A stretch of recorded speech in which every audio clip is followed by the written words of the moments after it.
என் ஆருயிரான தலைவர் மாண்புமிகு தமிழ்நாடு முதலமைச்சர் தளபதி அவர்களுக்கு உயிர் வணக்கம். எங்களை எல்லாம் வழிநடத்தி கொண்டிருக்கக்கூடிய மாண்புமிகு அமைச்சரும் தமிழக வெற்றி கழகத்தின் பொதுச் செயலாளருமான அண்ணன் என் ஆனந்த் அவர்களுக்கு நன்றி கலந்த வணக்கத்தோடு 3 நிமிஷம் சொன்னதுனால மேடையில் வீட்டிருக்கக்கூடிய மாவட்ட செயலாளர்கள் அவர்களுக்கும் சட்டமன்ற உறுப்பினர்கள் அனைவருக்கும் விடிஞ்சா இவர் நம்மளை பத்தி என்ன பேசுவாரு, அதுக்கு நம்ம என்ன பதிலடி கொடுக்கிறதுன்னு தினம் முன்னால் ஆண்டவர்களை எல்லாம் யோசிக்க வைக்கக்கூடிய அளவிற்கு தன்னுடைய வார்த்தைகளால் வாழ்வீசி கொண்டிருக்கக்கூடிய மாண்புமிகு அமைச்சர் அண்ணன் திரு ஆதவ் அர்ஜுனா அவர்களுக்கும் அரசியல் அனுபவம்னா என்னன்னு வருங்கால தமிழகம் யார் கையில போக போகுதுன்னு முன்பே தொலைநோக்கு பார்வையோட தீர்மானித்து நம்மோடு இணைந்து நம்மை வழிநடத்திக் கொண்டிருக்கக்கூடிய மாண்புமிகு அமைச்சர் அண்ணன் திரு செங்கோட்டையன் அவர்களுக்கும் மேலும் இந்த மேடையில் கலந்திருக்கக்கூடிய மாண்புமிகு அமைச்சர்கள் அண்ணன் வெங்கட்ராமன் அவர்களுக்கும் திரு விஜய் பாலாஜி அவர்களுக்கும் திரு சரத்குமார் அவர்களுக்கும் திரு ஜெகதீஸ்வரி அவர்களுக்கும் மேலும் மேடையில் வீட்டிருக்கக்கூடிய அனைவருக்கும் என்னுடைய முதற்கண் வணக்கத்தை தெரிவித்துக் கொள்கிறேன். அம்மா 3 நிமிஷத்துல இப்பத்திலிருந்து கால்குலேட் பண்ணிக்கோங்கம்மா.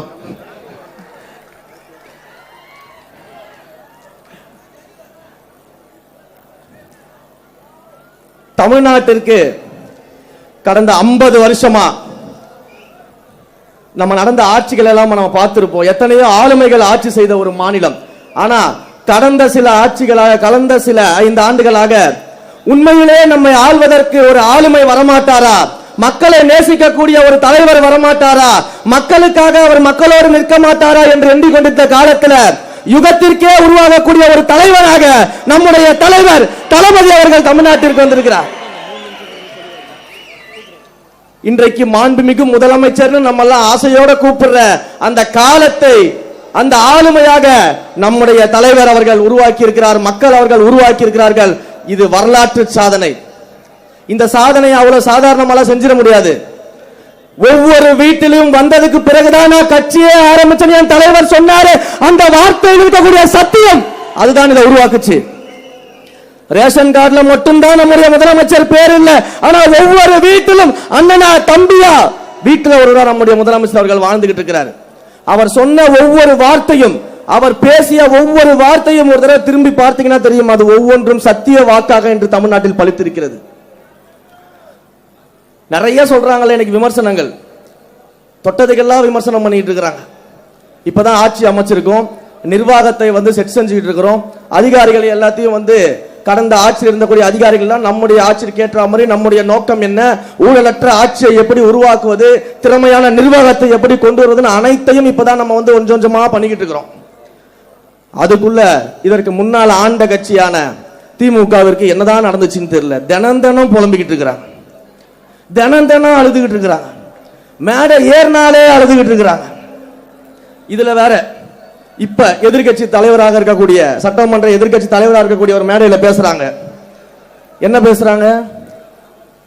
நீங்க என்ன பண்ணிட்டீங்க, 2 வருஷம் தான் நீங்க கட்சி ஆரம்பிச்சு ஆகுது, வெறும் கவர்ச்சியை வைத்துக் கொண்டு நீங்க முதலமைச்சர் ஆயிட்டீங்க, நீங்க ஆட்சியை பிடிச்சிட்டீங்க, 2 வருஷம் தான் ஆகுது, 2 வருஷம் தான் ஆகுது, என்ன செஞ்சுட்டு நீங்க வந்தீங்க, என்ன சேவை செஞ்சீங்க, என்ன போராட்டம் பண்ணீங்க? சரி, திரும்பவும் கேட்கிறேன், அண்ணன் என்ன சுதந்திர போராட்ட தியாகியா? அண்ணன் என்ன பண்ணிட்டு இருந்தீங்க? சுதந்திரத்திற்காக செக்கு இழுத்தாரா? காந்தியை போல கதராடை அணிந்து கொண்டு இந்தியா முழுக்க பிரச்சாரம் பண்ணாரா? சுதந்திரத்துக்காக அகிம்சை வழியில போராடினாரா? இல்ல மாபெரும் படையை திரட்டி நேதாஜி சுபாஷ் சந்திர போல போரிட்டாரா? எங்கள் தலைவராவது திரைத்துறையில் நடிகராக இருக்கும் பொழுது அந்த இந்தியாவிலேயே திரைத்துறையில் உச்சபட்ச நடிகராக உயர்ந்து விட்டு அரசியலுக்கு வந்தாரு. அண்ணன் அப்படி என்ன சாதனை பண்ணிட்டு வந்துட்டீங்க? எப்படி நீங்க துணை முதலமைச்சரா இருந்தீங்க இதுக்கு முன்னாடி? அப்ப யாரு யார பார்த்து கேள்வி கேட்கறதீங்க? 30 வருஷம், 1 வருஷம் 2 வருஷம் கிடையாது, 30 வருஷம் ரசிகர் மன்றமா, நற்பணி மன்றமாக, மக்கள் இயக்கமாக, மக்களோடு மக்களாக நின்று சேவை செய்து அந்த மக்களுக்காகவே வாழ்ந்து இன்றைக்கு முதலமைச்சராக இருந்திருக்கக்கூடியவர் எங்களுடைய மாண்புமிகு முதலமைச்சர். உடனே பெரியாரை பத்தி தெரியுமா உங்களுக்கு? நீங்கெல்லாம் பெரியாரிஸ்டா? எதுக்கு தலைவர் அவர்கள் கோட்டு போடுறதுக்கு சொல்றாராம் பெரியாரிஸ்டா அப்படின்லாம் கேள்வி கேட்கிறாராம். உண்மையிலேயே பெரியாரிஸ்ட்னா யார் தெரியுமா? தந்தை பெரியார் அவர்கள் யாருன்னு தெரியுமா? தந்தை பெரியார் அவர்களுடைய துணைவியார் யாரு தெரியுமா? அவங்க இந்த மதுபான கடைகளுக்கு எதிராகவும் கள்ளுக்கடைகளுக்கு எதிராகவும் எப்பேற்பட்ட போராட்டத்தை முன்னிறுத்தியவர் உங்களுக்கு தெரியுமா? ஆனா உங்க ஆட்சியில ஆண்டுதோறும் டாஸ்மாக் வருமானத்தை 50,000 கோடிக்கு உயர்த்தியவர்கள் நீங்கள். எங்களுடைய அண்ணன் மாண்புமிகு முதலமைச்சர் தமிழ்நாட்டு முதலமைச்சராக பொறுப்பேற்ற உடனேயே 700க்கும் மேற்பட்ட டாஸ்மாக் கடைகளை மூடி தாய்மார்களின் காவலனாக நின்று கொண்டிருக்கிறார். அப்ப யாரு இன்றைக்கு தத்துவம் பேசுறது, யார் இன்றைக்கு கொள்கை பேசுறது, பெரியாரை பத்தி பேசுறது? சரி, உண்மையிலேயே நாங்க எல்லாம் சவால் விடுறோம். இந்த மேடையில இருந்து எங்களுடைய மாண்புமிகு முன்னோடியான அமைச்சர்கள் அத்தனை பேர் இருக்கிறாங்க. அவங்க கிட்ட இருந்து கத்துக்கிட்டு இருந்த ஜூனியர் அமைச்சர்கள் நாங்கள் இருக்கிறோம். யாராவது ஒருத்தர் கிட்ட நீங்க தைரியம் இருந்தா கொள்கை பேசி ஜெயித்து விட முடியும்னா நாங்க பாத்துக்கலாம்.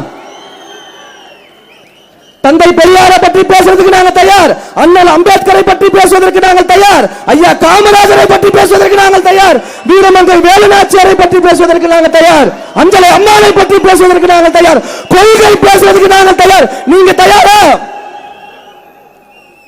சும்மா எதையாவது மேடை கிடைச்சிச்சு மைக்கு கிடைச்சின்னு பேசிக்கிட்டே இருக்க கூடாது.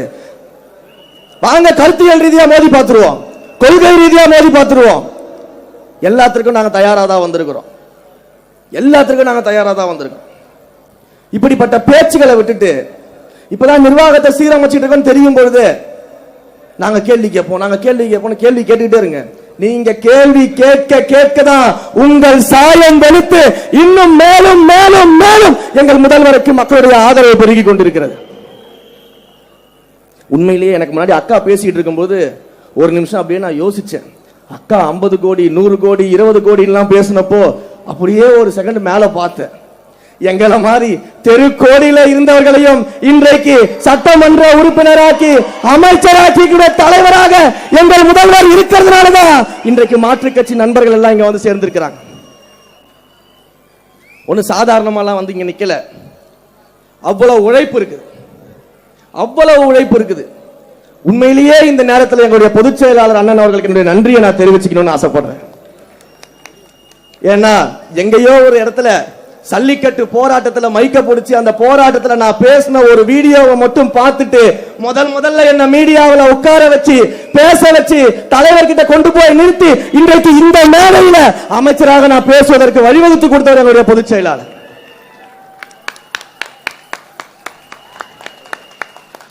எந்த கட்சியில எனக்கு முன்னாடி பேசும்போது அண்ணன் ராவுத்தர் இப்ராஹிம் சொன்னார்ல, பொதுச் செயலாளரை ட்ரோல் பண்றாங்க, விமர்சனம் பண்றாங்க. அண்ணன் ட்ரோல் விமர்சனம் மட்டும்தான் பண்ண முடியும். அவரை மாதிரி இப்படி இருக்கக்கூடிய கடல் கோடி தொண்டர்களை மேடையாற்ற எந்த கட்சியில் இருக்கக்கூடிய பொதுச் செயலாளரும் முடியாது. அப்ப அப்படிப்பட்ட உழைப்பாளிகளை கொண்டது நம்முடைய கழகம். இங்கே மேடையில் இருக்கக்கூடிய அத்தனை அமைச்சர்களும் எல்லாரும் பல அரசியல் கட்சிகளுடைய நுணுக்கங்களை தெரிஞ்சவர்கள், அரசியல் தெரிஞ்சவங்க, எங்களை விட அதிகமான எக்ஸ்பீரியன்ஸ் இருக்கவங்க. ஆனா ஏதாவது ஒரு விஷயம் நாங்க போய் அவங்க கிட்ட கேட்டோம்னா எந்த பாகுபாடும் பார்க்காம எந்த தலை கனமும் இல்லாம உடனடியாக அந்த பிரச்சனைக்கு அந்த விஷயத்துக்கு எங்களை வழிநடத்தக்கூடிய அமைச்சர்கள் இங்க இருக்கிறாங்க, சீனியர்ஸ்.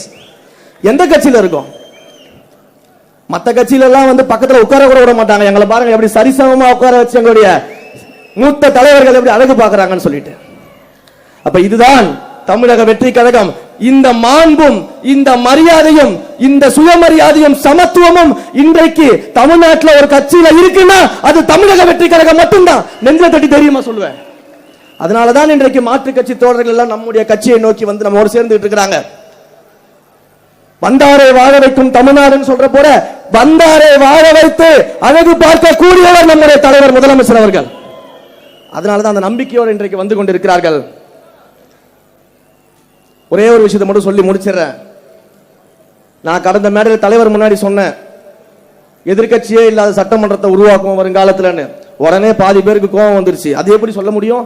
அது ஜனநாயகமா அது ஜனநாயகமா அப்படின்னு. 234 தொகுதியும் நாங்க தான் ஜெயிப்போம்னு சொல்லும்போது அதுக்கு என்ன அர்த்தம்? 234 தொகுதியும் நாங்க தான் ஜெயிப்போம், அப்ப எதிரில் வர கட்சி இருக்க மாட்டாங்கன்னு அர்த்தம் சட்டமன்றத்துல. அப்ப அது மட்டும் ஜனநாயகமா? அதைத்தான் நான் கொஞ்சம் மாத்தி சொன்னேன். திரும்பவும் சொல்றேன், எல்லா மேடையிலையும் சொல்லுவேன், இந்த சின்ன பசங்க வருங்காலத்துல எதிர்கட்சியே இல்ல.